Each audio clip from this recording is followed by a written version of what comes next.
Ebenezer Ebenezer இதுவரை உதவி செய்தீர். எபினேசர் எபினேசர் இதுவரை உதவி செய்தீர்.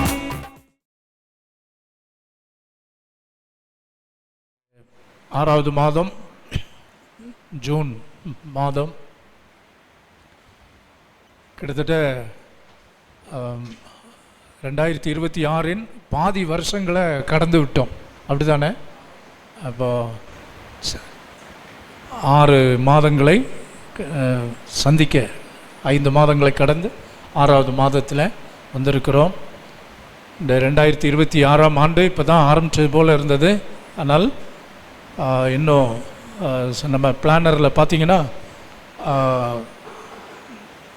ஜூன் அந்த அனிவர்சரி அங்கே வந்திருக்கிறோம். கிட்டத்தட்ட பாதி ப்ரோக்ராம் எல்லாம் முடிஞ்சிச்சு.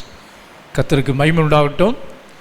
ஆண்டவர் இந்த 6வது மாதம் பல நம்ம ஆரம்பங்கள், பல புதிய காரியங்கள், புதிய ஆப்பர்ச்சுனிட்டிஸ், பிள்ளைகள் எல்லாரும் நல்ல ஹையர் ஸ்டடீஸ், ஒரு புதிய துவக்கம், அப்படியெல்லாம் இருக்கிற செலவினங்களும் அப்படியெல்லாம் ஒரு மிகுந்த மாதம்.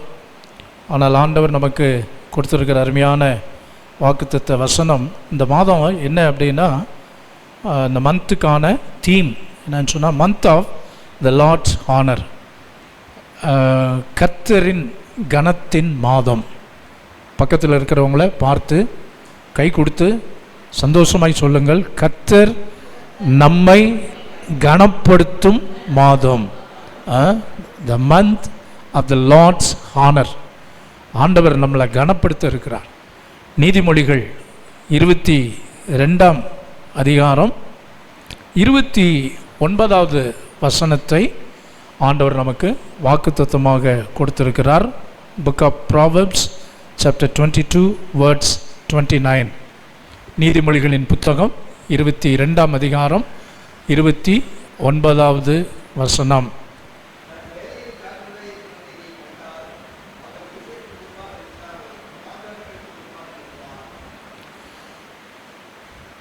தன் வேலையில் ஜாக்கிரதையாய் இருக்கிறவனை நீ கண்டால் அவன் நீசருக்கு முன்பாக நில்லாமல் ராஜாக்களுக்கு முன்பாக நிற்பான். இங்கிலீஷில் இன்னும் அருமையாக இந்த வார்த்தை சொல்லப்பட்டிருக்கிறது. Do you see a man who excels in his work? He will stand before kings. He will not stand before unknown men. இந்த நீதிமொழிகள்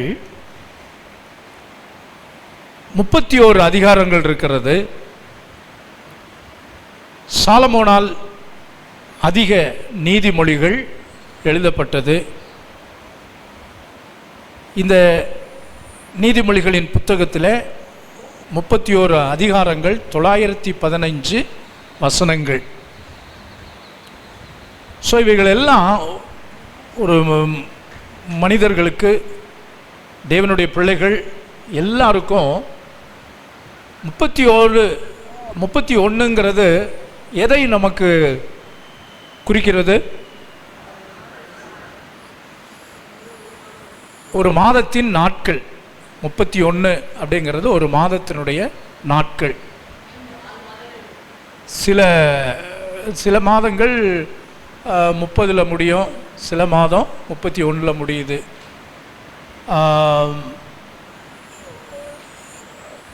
இந்த ஒவ்வொரு நாளுக்கும், இந்த நீதிமொழிகள் ஒவ்வொரு நாளுக்கும் ஒரு அதிகாரத்தை நம்ம வாசித்தால் நமக்கு தேவையான நல்ல அறிவுரைகள், வேதத்தின் மகத்துவங்கள், வெளிச்சங்கள். பாருங்கள், கர்த்தர் எதையும் அப்படியே தற்செயலாய் ஏனோதானோ வென்று அப்படி அல்ல, எல்லாம் ஒரு திட்டம், நோக்கத்தோடு. ஆகவே குடும்பங்களிலே நீங்கள் இதுவரை ஒருவேளை கடைபிடிக்கவில்லை என்றால் அதை கடைபிடிங்கள். ஒவ்வொரு நாளும் ஒவ்வொரு நீதிமொழிகள் அப்படி படித்தோன்னு சொன்னால் நம்ம தனிப்பட்ட வாழ்வு, நம்முடைய குடும்பம், நம்முடைய வேலை, நம்முடைய தொழில், நம்முடைய வியாபாரம் சகலவற்றிற்குமான நல்ல ஆலோசனைகள் இவைகளில் நாம் வளர ஆண்டவர் நமக்கு கிருபை செய்வார். ஸோ இந்த நாளுக்குரிய இந்த வாக்குத்தத்த வசனம், இதை மேலோட்டமாய் பார்க்கும்போது இது ஒரு வாக்குத்தத்தம் மாதிரி தெரியாது. ஏனென்றால் அதில் வருகிற வார்த்தைகள், தன் வேலையில் ஜாக்கிரதையாய் இருக்கிறவனை நீ கண்டால் அவன் நீசருக்கு முன்பாக நில்லாமல் ராஜாக்களுக்கு முன்பாக நிற்பான். அருமையானவர்களே, அந்த பின்பகுதி அதான் நமக்கு ரொம்ப பிடிக்கும். என்னது? ராஜாக்களுக்கு முன்பாக நிற்பான். கர்த்தர் தேவ பிள்ளைகளாகிய நம்ம ஒவ்வொருவரையும் அவர் ஆசீர்வதிக்கவும் கனப்படுத்தவும் உயர்த்தவுமே தேவன் விரும்புகிறார். வேதத்தில் அநேக என்ன எல்லா தேவ மனிதர்களுமே தேவனால் அவர்கள் உயர்த்தப்பட்டவர்களாகத்தான் நாம் வாசிக்கிறோம். கர்த்தராகிய இயேசு கிறிஸ்துவினிடத்தில் வந்து வெறுமனே துக்கமுகமாய் திரும்பி சென்றது ஒரே ஒரு வாலிபன் மட்டுமே. அவனும் ஐஸ்வர்யவனாய் இருந்தும் ஆண்டுடைய வார்த்தையை கேட்டு அதன்படி செய்ய மனதில்லாது இருந்ததினாலே தான் அவன் துக்கமுகமாய் இயேசுவினிடத்திலிருந்து அவன் திரும்பி போனான். மற்றபடி இயேசு சந்தித்த நபர்களும், இயேசுவை சந்தித்த நபர்களும், இயேசு யாரெல்லாம் சந்தித்தாரோ அவர்களுடைய வாழ்க்கையும் ஆசீர்வதிக்கப்பட்டது, உயர்த்தப்பட்டது என்பதற்கு வேதத்தில் நிறைய ஆதாரங்கள் உண்டு. இந்த ஜூன் மாதத்தில் நாம் அநேக காரியங்களை குறித்து நாம் பிளான் பண்ணியிருப்போம், நாம் திட்டமிடுகிறோம். கர்த்தர் நமக்கு குடும்பத்தை கொடுத்துருக்கிறார். கர்த்தர் நம்ம ஒவ்வொருவருக்கும் ஒவ்வொரு பொறுப்புகள், கர்த்தர் நம்ம ஒவ்வொருவருக்கும் ஒரு கடமைகள் இவைகளெல்லாம் கொடுத்துருக்கிறார். இந்த மாதத்தில் கர்த்தர் நமக்கு கொடுத்துருக்கிற ஊழியம், கர்த்தர் நமக்கு கொடுத்துருக்கிற வாய்ப்புகள் எல்லாவற்றிலேயும் நாம் தேவனுடைய கனம், தேவன் நம்மை உயர்த்துகிறதை நம்ம நிச்சயமாய் பார்க்க முடியும். அந்த வார்த்தைகளின்படி நாம் செய்யும்போது நிச்சயமாகவே அந்த வார்த்தைகள் நமக்கு ஆசீர்வாதமாக இருக்கும். எந்த ஒரு ஆசீர்வாதமுமே அல்லது எந்த ஒரு வாக்குத்தத்தமுமே நிபந்தனை இல்லாத ஆசீர்வாதங்களோ வாக்குத்தத்தங்களோ கிடையாது என்பதை நாம் நன்றாய் அறிந்திருக்க வேண்டும்.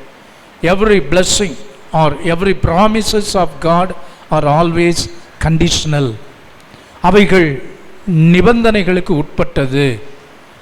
கர்த்தர் அந்த ஆசீர்வாதத்தை சுதந்தரிப்பதற்கு நாம் தேவன் நியமிக்கிற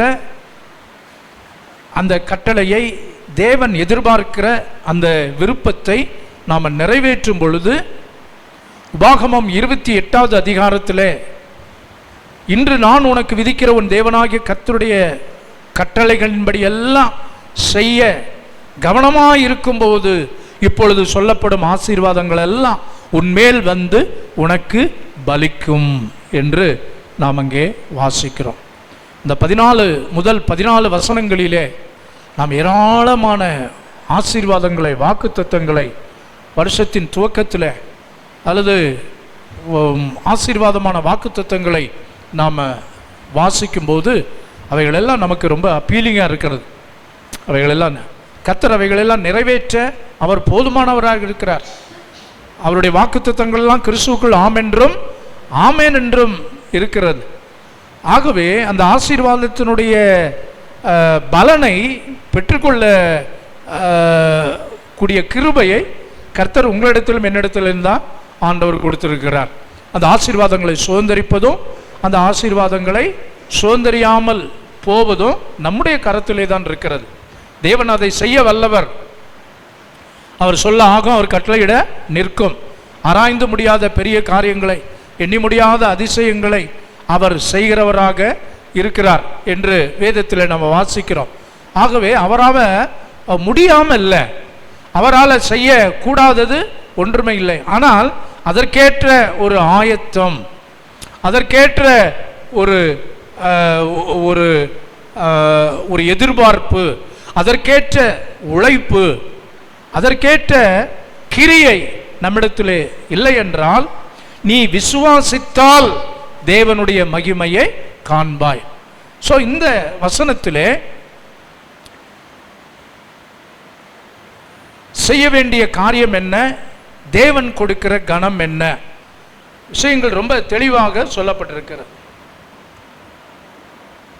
ஆசீர்வாதம் என்ன, அவன் ராஜாக்களுக்கு முன்பாக நிற்பான். ராஜா என்று சிங்குலரில் சொல்லப்படவில்லை, மாறாக ப்ளூரல்ல ராஜாக்கள் இல்லையா, Kings. he will stand before the kings, ராஜாக்களுக்கு முன்பாக. அப்படின்னா உயர் ஸ்தானங்களிலே, பலவிதமான உயர்வுகளிலே, பல ராஜாக்கள் முன்னிலையில், ராஜாக்கள்லாம் அதிபதிகள், வேலை தொழில் செய்கிறவங்க, மேனேஜர்ஸ், ஹையர் அஃபிஷியல்ஸ், தனி ஒரு மனிதனிடத்தில் அல்ல, பல பேரை ஆண்டவர் அங்கே குறிக்கிறார். ராஜாக்கள், ராஜாக்களுக்கு முன்பாக நிற்பான். தேவ பிள்ளைகளாகிய உங்களுக்கு எனக்கும் வேதத்தில் நம்ம தேவ மனிதர்களை நாம் பார்க்கிறோம், எல்லாம் ராஜாக்களுக்கு முன்பாக. அப்படி நின்ற ஒரு மனிதன் தான் தானியேல் இல்லையா, பாபிலோனிய தேசத்திற்கு அடிமையாக கொண்டு போகப்பட்ட ஒரு மனுஷன். இந்த வசனம் அப்படியே அவருடைய வாழ்க்கையிலே நிறைவேறுகிறதை நாம் பார்க்கிறோம். பெர்சியனாகிய கோரேசின் நாட்களிலும் தரியு ராஜாவினுடைய காலங்களிலும் தானியேலின் காரியம் ஜெயமாயிருந்தது. எத்தனை ஆட்சிகள் மாறலாம், ஆனால் தேவ மனுஷனாகிய தானியேல் அவனுடைய காரியம் ஜெயமாயிருந்தது. தேசாதிபதியாய் கர்த்தர் அவனை உயர்த்தினார். தானியேல் 6ஆம் அதிகாரம் 28வது வசனத்தில் தேவ பிள்ளைகளை தேவன் உயர்த்துகிறான். இன்னொரு நபர் தாவீது. தாவீது 40 ஆண்டு காலம் சமஸ்த இஸ்ரவேலையும் ராஜாவாக ஆளுகை செய்தான். என் இருதயத்திற்கு ஏற்ற தாசன், என் சித்தத்தின்படியெல்லாம் செய்வான் என்று சொல்லி அவனை குறித்து ஆண்டவர் சாட்சி கொடுக்கிற ஒரு உன்னத அனுபவத்திற்கு கர்த்தர் தாவீதை கொண்டு வந்தார்.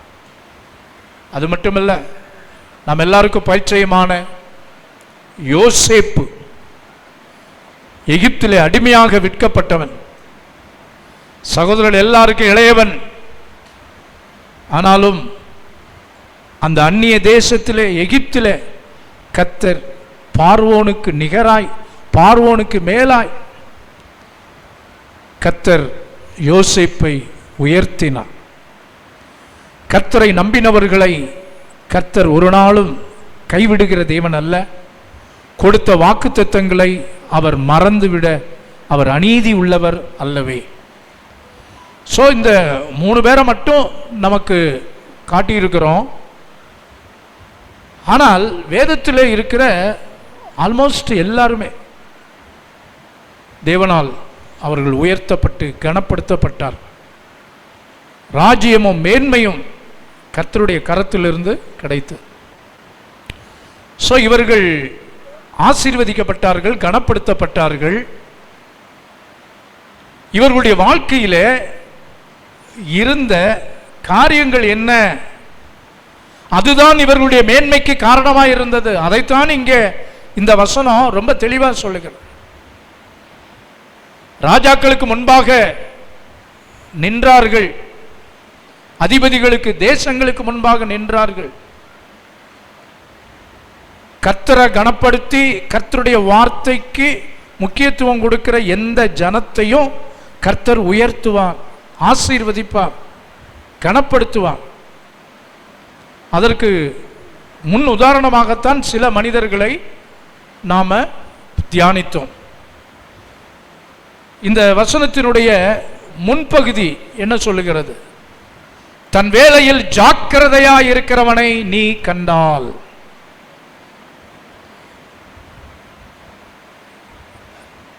அதாவது இந்த ஆசீர்வாதத்திற்கு குவாலிஃபிகேஷன், தகுதி என்ன? அந்த முதல் பகுதி சொல். தன் வேலையில் எப்படி இருக்கணுமா? ஜாக்கிரதையாக இருக்கணும். ஜாக்கிரதை. தன் வேலையை, யோசேப்பை எடுத்துக்கொள்ளுங்கள். தன் வேலையில் அவன் மிகுந்த ஜாக்கிரதையாக இருந்தான். தன்னுடைய வேலை என்று இங்கே சொல்லப்பட்டிருக்கிறது. ஜாப், ஒர்க்கு, அதுவும் எடுத்துக்கொள்ளலாம். அது மட்டுமல்ல, கர்த்தர் உங்களுக்கு கொடுத்திருக்கிற பொறுப்பு, கர்த்தர் உங்களுக்கு கொடுத்திருக்கிற நேரம், கர்த்தர் உங்களுக்கு கொடுத்திருக்கிற குடும்பம், கர்த்தர் நமக்கு, உங்களுக்குன்னா உங்களுக்கு மட்டும் இல்லை, எனக்கு என்னையும் சேர்த்து தான், கர்த்தர் நமக்கு கொடுத்திருக்கிற ஃபைனான்ஸ், கர்த்தர் நமக்கு கொடுத்திருக்கிற சபை, கர்த்தர் நமக்கு கொடுத்திருக்கிற ஃபெல்லோஷிப், கர்த்தர் பிள்ளைகளே உங்களுக்கு கொடுத்திருக்கிற படிப்பு, கர்த்தர் உங்களுக்கு நமக்கு கொடுத்திருக்கிற ஊழியம், கர்த்தர் நமக்கு கொடுத்திருக்கிற சின்ன சின்ன வாய்ப்புகள், தருணங்கள், எல்லாவற்றிலேயும் நாம் எப்படி இருக்கிறவர்களா இருக்கணுமா? ஜாக்கிரதை உள்ளவர்களா இருக்க வேண்டும். ஜாக்கிரதை உள்ளவர்களா இருக்க. ஜாக்கிரதை அந்த வார்த்தை நீங்க சில வீடுகளில் கேட்ல போர்டு போட்டிருக்கோம். நிக்சன் பிரதர் சொல்லுங்க, நாய்கள் ஜாக்கிரதை. இது அந்த ஜாக்கிரதை ரொம்ப வித்தியாசமா ஒரு பயத்தை உண்டு பண்ணும். அப்படித்தானே? ஒரு பயத்தை. ஐயோ, உங்கள் வீட்டில் போட்டிருந்தீங்களே முன்னால்? போடலையா? ஓகே. ஒரு டாக் தான் வளர்த்தீங்க, சின்ன. ஓகே, சரி. அந்த நாய்கள் ஜாக்கிரதை அந்த ஜாக்கிரதை அல்ல. அது ஒரு பயத்தை உண்டு பண்ணும். அந்த போர்டை பார்த்தாலே நமக்கு பயமாக இருக்கும். உள்ள என்ன நாய் இருக்குதோ அப்படின்னு சொல்லி. இந்த ரேட் வீலர் அப்படிங்கிற ஒரு நாயெல்லாம் ரொம்ப கடுமையாக கடிக்கக்கூடிய நாய். ஆனால் அவங்க சொல்லுவாங்க ஒன்றும் செய்யாது அப்படின்னு. நீங்கள் பாட்டுக்கு போங்க. ஆனால் அது வரும். களக்காட்டில் அப்படி தான் வந்துச்சு. காலையில் அங்கிட்டு போகலாம், ரொம்ப நேரமாக டீ சாப்பிட்றக்கா அப்படி போனோம். ஒரு நாய் அங்கேருந்து அப்படியே வெளியூர்காரன்னு எழுதி வச்சுருக்கும் போல். ஏன்னா அந்த நாய்கள், உள்ளூர்காரங்க போகிறாங்க ஒன்றும் செய்யலை, வெளியூர்காரங்க வந்த உடனே அப்படியே ரவுண்டு கட்டுது. அருமையானவர்களே, அந்த ஜாக்கிரதையை பற்றி சொல்லவில்லை. நீங்கள் இங்கிலீஷ் பைபிளில் வாசிச்சிங்கன்னா, do you see a man who excels in his work? excels அதாவது ரொம்ப எக்ஸலண்ட், ரொம்ப திறமையா, ரொம்ப நேர்த்தியாய், ஸ்கில்ஃபுல். சில வேலைகளை சில பேர் ரொம்ப நேர்த்தியா செய்வாங்க. கார்பென்ட்ரி ஒர்க்கு, அதெல்லாம் சில ஆசாரிகள் ரொம்ப நேர்த்தியா செய்வாங்க. நாம செய்ய முடியாது. பாருங்க, இந்த புல்பீட் ரொம்ப நேர்த்தியா அந்த கார்பெண்டர் செஞ்சிருக்கிறாங்க. இதை மற்ற யாரும் வேற தொழில் செய்கிறவங்க செய்ய முடியாது. அது அவர்களுக்கே உரிய அந்த அந்த ஒரு அந்த அந்த ஒரு ஆர்ட், அது ஒரு கலை, அதை செய்கிற. அதுபோல இந்த இந்த வார்த்தை ஜாக்கிரதை என்பது, இப்போ நான் சொன்னேன் இல்லையா, இதில் எல்லாம் படிப்பு, வேலை, கர்த்தர் நமக்கு கொடுத்திருக்கிற கடமை, கர்த்தர் நமக்கு கொடுத்திருக்கிற ஊழியம், இவைகள் எல்லாவற்றிலேயும் மிகுந்த, நான் சொன்னது போல ஜாக்கிரதை, அந்த பயத்தோடு அப்படி இல்லை, டிலிஜென்ட். இன்னொரு வார்த்தை டிலிஜென்ட் அப்படின்னா மிகுந்த கவனமாய். அதற்கு நிறைய அர்த்தங்கள் சொல்லப்பட்டிருக்கிறது. கவனமாய், வாட்ச்ஃபுல் செயல்படு. நீதிமொழிகள் 27:23 வரைக்கும் அதில் உள்ள வசனங்கள். கவனமாய் செயல்படு, கவனமாய் செயல்படு. ஒரு கண்ணாடி பொருளை நம்ம கொண்டு போகிறோம், எப்படி நடப்போம்? மெதுவாக, ஜாக்கிரதையாக, கவனமாய், அது கீழே விழுந்துடாம, ஏன்னா விழுந்தால் நொறுங்கி விடும். கவனமாய் நடப்போம். நீதிமொழிகள் 27:23 வரைக்கும். அடுத்து இந்த ஜாக்கிரதை அந்த வார்த்தைக்கு அர்த்தம் சொல்லப்பட்டிருக்கிறது என்னன்னா, கருத்துடன் செயல்படு, கருத்துடன் செயல்படு. யூதா நிருபம் 3வது வசனத்தை வாசிப்போம். யூதா ஒரு அதிகாரம் தான் இருக்கிறது. 3வது வசனம், கருத்துடன், with all sincerity.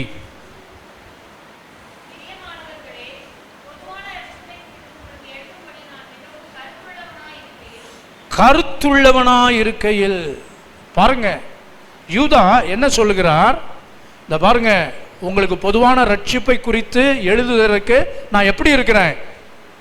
கருத்துள்ளவனாய் இருக்கிறேன். கருத்துள்ளவனாய், இதாங்க இந்த ஜாக்கிரதைங்கிறடைய அர்த்தங்கள். முதல்ல நம்ம பார்த்தோம் கவனமாய். கவனம், நம்ம மதுரை பாஷையில் ஒரு வார்த்தை பயன்படுத்துவாங்க, இதை வேற எங்கேயும் பயன்படுத்துகிறாங்களா? சூதானமா இருப்பான் சொல்லுவாங்களா இல்லையா? சூதானமா இரு, பார்த்து பதுக்க, கவனமாய். ஸோ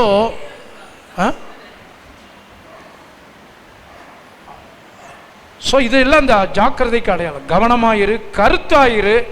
அடுத்து இன்னொரு வார்த்தை, கண் விழித்து செயல்படு. நோ ஸ்லீப், தூக்கத்துக்கு இடம் கொடுக்காத, கண் விழிப்பாயிரு. உங்களுக்கு எது ஞாபகம் வருது? Very good.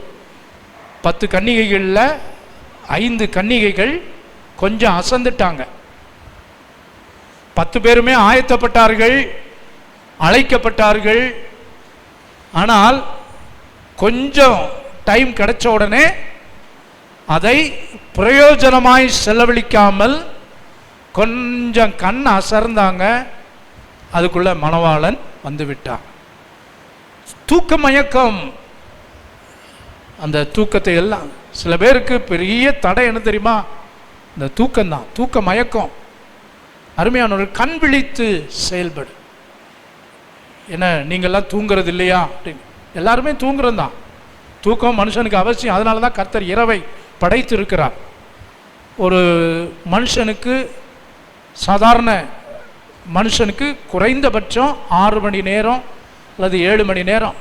அது சின்ன குழந்தைகளில் கொஞ்சம் அதிகரிக்கும். 10 மணி நேரம், 12 மணி நேரம், பிறந்த குழந்தைகள் அப்படி சொல்கிறேன், சரிங்களா? ஸோ தூக்கம் எல்லாருக்கும் அவசியம். ஆனால் இது இந்த கன்னிகளை போல ஒரு அசட்டையான, தங்களுடைய நோக்கத்தை மறந்த, தரிசனத்தை இழந்த ஒரு தூக்கம் அல்ல. சில பேர் பார்த்தீங்கன்னா தங்களுடைய வேலையில் ஓவர் டைம் அப்படியெல்லாம் போட்டு உழைப்பார்கள். சொல்லுவாங்க, ஓடி ஓடி உழைக்கணும், திரைகடல் ஓடியும் திரவியம் தேடு. இவளெல்லாம் நல்லதுதான். சரீர பிரகாரமான உழைப்பு அற்ப பிரயோஜனம் உள்ளது. கர்த்தரோடு, கர்த்தருடைய சமூகத்திற்கு முன்பாக 2 சேர்ற போது தேவன் அவர்களை உயர்த்துவான். நான் நம்ம சபையில் இருக்கிற சில, இந்த வார்த்தையின்படி ஆண்டவர் நடத்தின சில வாலிபர்களை குறித்து வர்ற நாட்களில் சொல்லுவேன். நிச்சயமாகவே இந்த வசனத்தின்படி அவங்க வாழ்ந்தார்கள். கர்த்தர் அவர்களை இன்றைக்கு ஒரு உயரமாக உன்னதமான ஸ்தானத்தில் அநேகரை கர்த்தர் வைத்திருக்கிறார். கவனமாய் கண் விழித்து செயல்படுகிற, தூக்கத்துக்கு இடம் கூடாது. அடுத்து சொல்லப்பட்டிருக்கிற 1 பேதுரு 4:7 தீவிரமாய் செய்ய வேண்டிய வேலைகளை, கடமைகளை, பொறுப்புகளை, ஊழியத்தை குயிக்கா, அவசரப்பட்டல்ல, நீங்கள் உடனே எப்படி போயிடக்கூடாது, சரைச்சா மொட்டை வச்சா குடிமிங்கிற போல ஒன்று இந்த எக்ஸ்ட்ரீமுக்கு வந்துடக்கூடாது. அவசரப்பட்டு பாஸ்டர் ரொம்ப இல்லைங்க, நான் அவசரப்படலை, ஆனால் இந்த வேலையை செய்கிறதற்கு இவ்வளவு நேரம் அப்படின்னு இருக்கிறது, அதில் நம்ம செய்து முடிக்கணும். நான் சபா இழுத்துக்கிட்டு இருக்கக்கூடாது. ஆண்டவருடைய வார்த்தை ஏசாயா 60:22 சின்னவன் 1000 சிறியவன் பலத்த ஜாதியும் ஆவான், கர்த்தராகிய நான் இதை ஏற்ற காலத்திலே தீவிரமாய் நடப்பிப்பேன். தீவிரமாய், ஐ வில் ஆக்ட் குவிக்லி என்று சொல்லப்படும். தீவிரமா ஆண்டவர் என்னப்பா அவசரப்படுறாருன்னு அர்த்தமா? இல்லை, செய்ய வேண்டிய அந்த காரியத்தை துரிதமா செய்யணும். கர்த்தராகிய இயேசு கிறிஸ்து யூதாசின் இடத்துல அவன் தான் காட்டி கொடுக்க போறான் என்று இயேசுநாதருக்கு தெரியும். அந்த வேலையை கூட இயேசுநாதர் யூதாஸ்ட எப்படி சொல்றார் தெரியுமா? நீ செய்ய வேண்டியதை சீக்கிரமா செய்யப்பா, ஏன் இழுத்துக்கிட்டு இருக்க, நீ தான் காட்டி கொடுக்க போற இல்லை, அதை குயிக்கா செஞ்சு எதுக்கு இழுத்துக்கிட்டு இருக்கிற அப்படின்னு. அருமையானவர்கள், ஏதாச்சும் அதுக்காக காட்டி கொடுக்கணுங்கிற அவசியம் கிடையாது. சொல்றேன், நான் அந்த விஷயத்துல கூட கொஞ்சம் துரிதம், சுறுசுறுப்பு.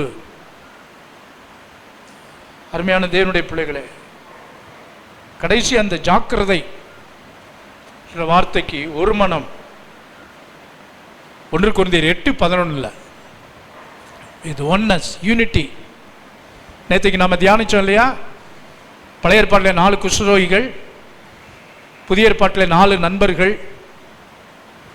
இந்த நாள் நற்செய்தி அறிவிக்கும் நாள், இதில் மௌனமாயிருந்தால் குற்றம் நம்மேல் சுமரும். அவங்க போஸ்ட்போன் பண்ணலை, யுனைடெடாக இருந்தாங்க.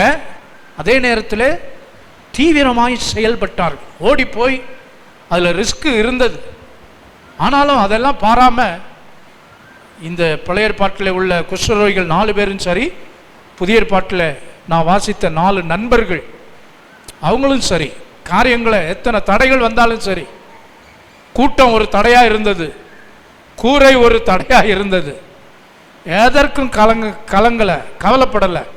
காரியங்களை எல்லாம் ரொம்ப டிலிஜென்ட்டாக செய்தார்கள், ரொம்ப கண்விழிப்பாய் செய்தார்கள், ரொம்ப கவனத்தோடு செய்தார்கள்.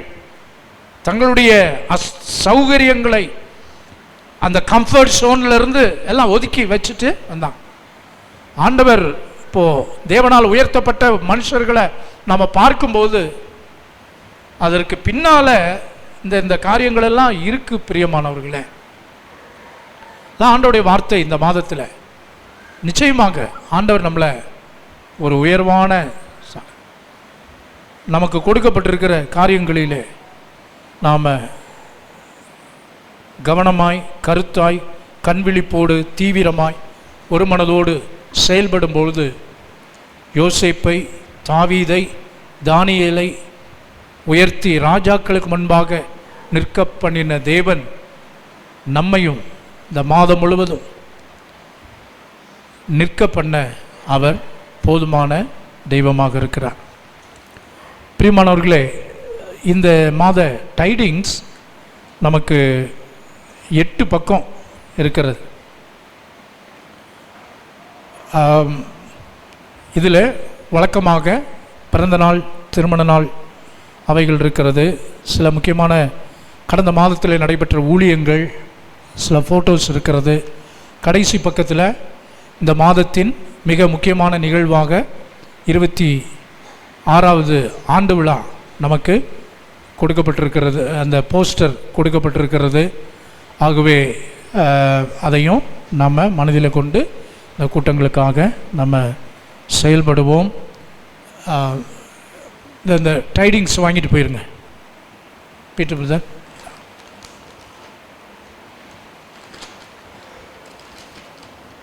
ஓகே, ரைடிங்ஸ் வாக்குத்தத்த வசனம். சரி, காலேஜ் போக வேண்டியிருக்கனால கொஞ்சம் சீக்கிரமாக போவாங்க. சரி சரி.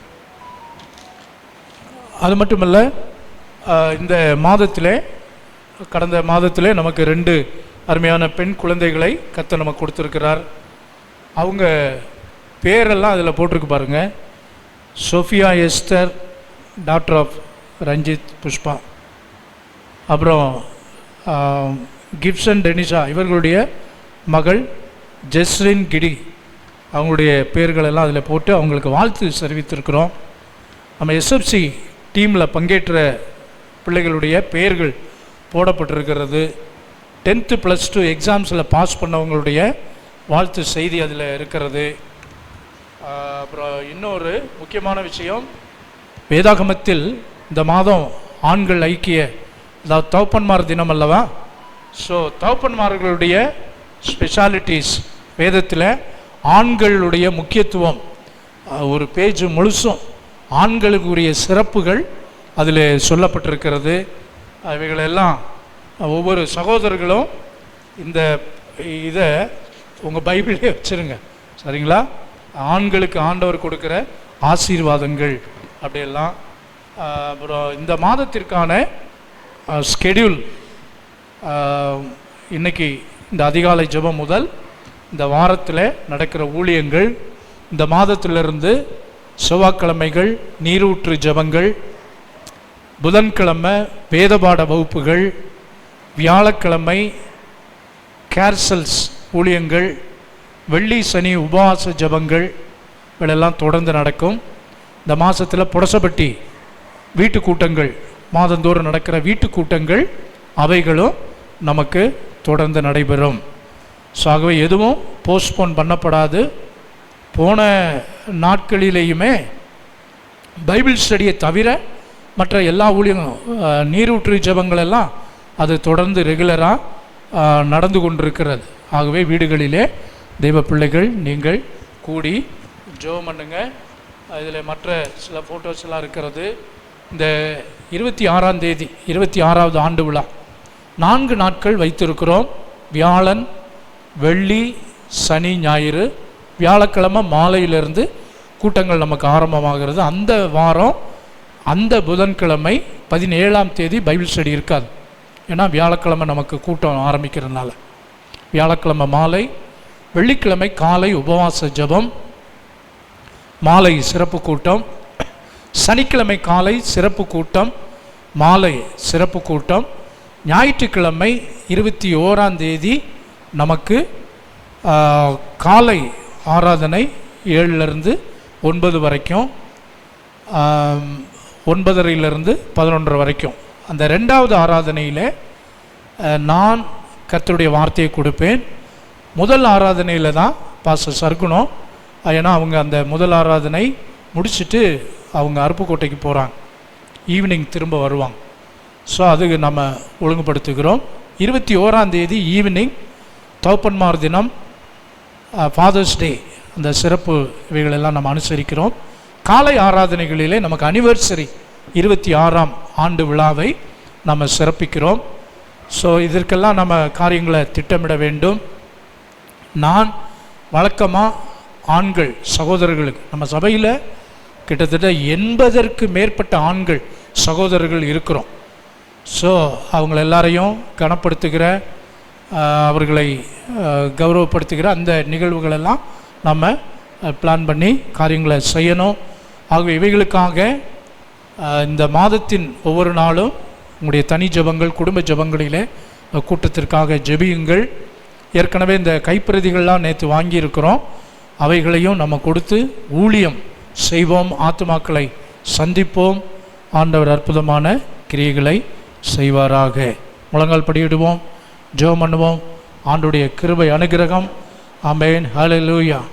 இந்த மாதம் முழுவதும் ஆண்டவர் நம்ம கொடுத்திருக்கிற இந்த வாய்ப்புகள், தருணங்களுக்காக, குறிப்பாக பிறந்த நாள், திருமண நாள் காண்கிற தேவ பிள்ளைகளை கர்த்தர் ஆசீர்வதிப்பாராக. ஹல்லேலூயா. இதுவரை என்னை நீர் நடத்தியதற்கு நான் எம்மாத்திரம், என் வாழ்க்கை எம்மாத்திரம். இதுவரை என்னை நீர் நடத்தியதற்கு எம்மாத்திரம், என் குடும்பம் எம்மாத்திரம்.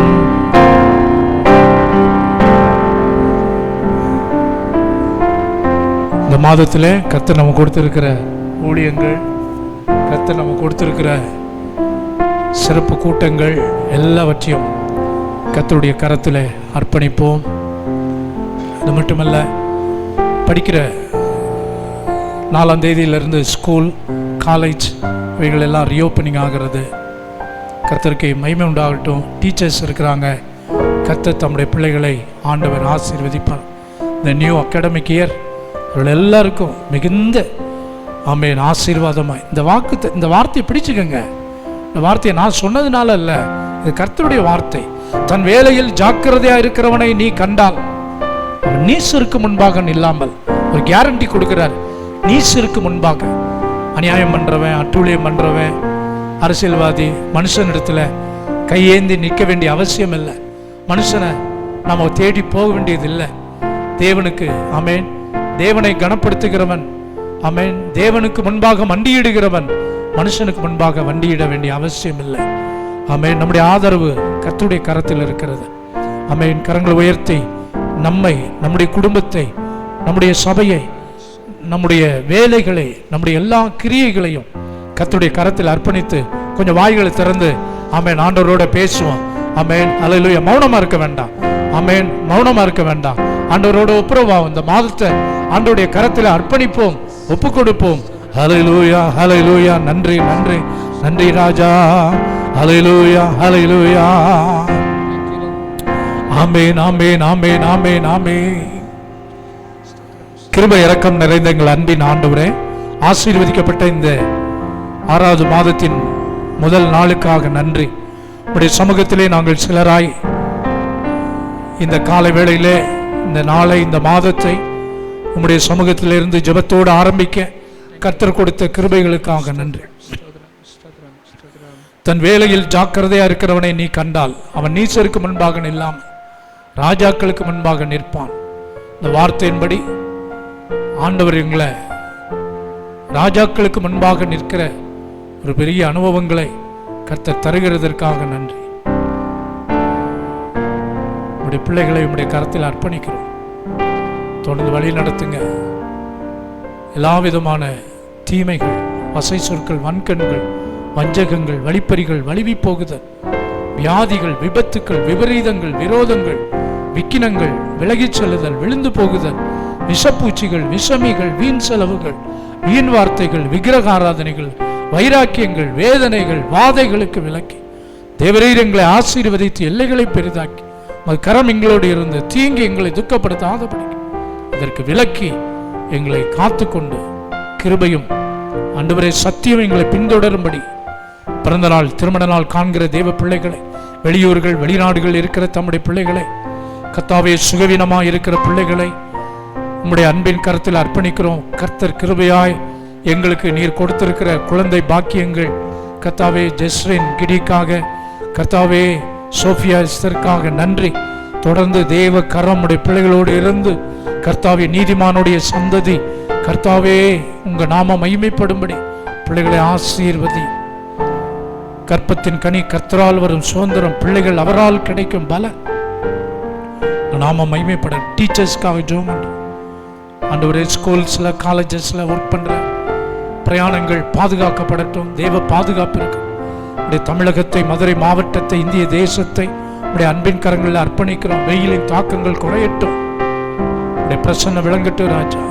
உடைய ஊழியங்களிலே மகிமையான கிரியைகளை நாங்கள் காண, ஞானசானம் அநேகர் எடுக்க ஆண்டவர் எங்களுக்கு கிருபை செய்யுங்க, வழி நடத்து. கரத்தில் அர்ப்பணிக்கிறோம், வழி நடத்து. கனம், துதி, மகிமை நீர் ஏற்றுக்கொள்ளும். கர்த்தராகிய இயேசுவின் நாமத்தில் ஜெபிக்கிறோம். ஜெபம் கேளும் எங்கள் ஜீவனுள்ள நல்ல பிதாவே, ஆமென். ஆத்துமாவே கர்த்தரை ஸ்தோத்திரி.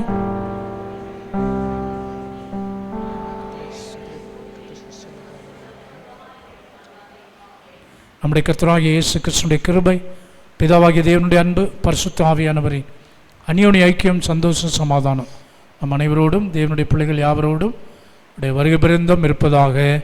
ஆமேன், ஆமேன், ஆமேன். எல்லாருக்கும் ஸ்தோத்திரம். கர்த்தர் உங்களை ஆசீர்வதிப்பார்.